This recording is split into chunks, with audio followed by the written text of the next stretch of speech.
Welcome to this video, which is a short demonstration of the main search functionality of the Scopus database. Scopus is a multidisciplinary database and so is suitable for all subject areas. You can access Scopus through your library guide. Click on the Journals, Articles and Databases tab and scroll down to choose Scopus. You may be required to log in. Simply use your usual Swansea University logins. To search Scopus, type your keywords into the search field.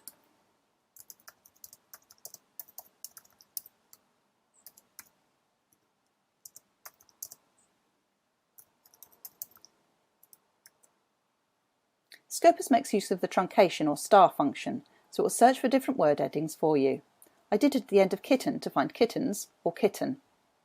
Type all of the terms which mean the same thing onto one line. To add another concept to your search, click on the plus sign to add another search line. Type your next set of search terms in here.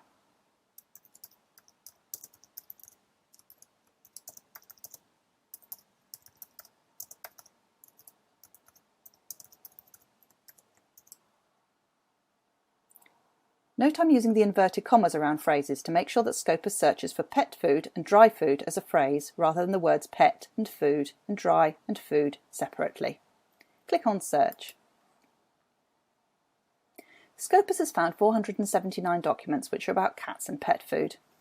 On the left I have a panel which allows me to refine my results.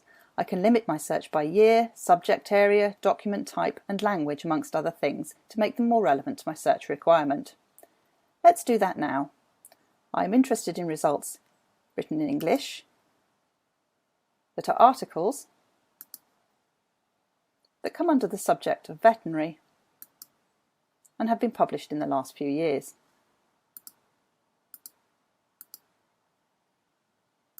I choose all of these and ask Scopus to limit my search. This has brought my research results down to 56, which is much more manageable. I'm able to reorder my results by date, most highly cited or most relevant if I wish. If I want to look at more details about a result, I can click on it.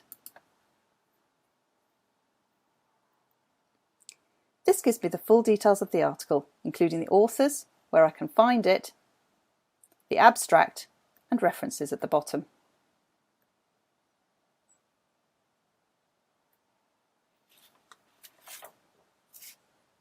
One good feature of Scopus is it lists any articles which have gone on to cite this article subsequently.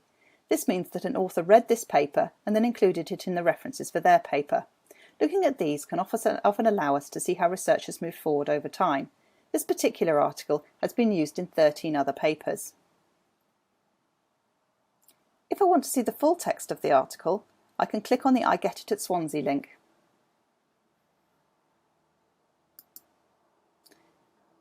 This goes off to the University Online Library to see if we have a copy or subscription to this particular journal or article.